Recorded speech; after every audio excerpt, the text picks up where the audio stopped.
একদম বিয়েবাড়ি স্টাইলে চিংড়ি মাছের মালাইকারি বানানোর জন্য আমি প্রথমে একটা কড়া বসিয়ে তাতে দিয়ে দেবো বাটার।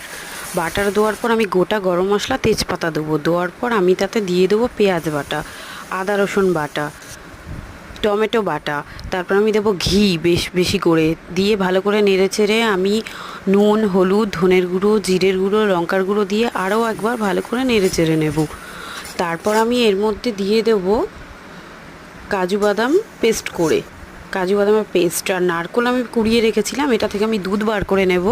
তারপর আমি এই দুধটাও দিয়ে দেব মশলার মধ্যে, দিয়ে আমি ভালো করে নেড়ে চেড়ে নেব যতক্ষণ আর কাঁচা গন্ধটা যাচ্ছে।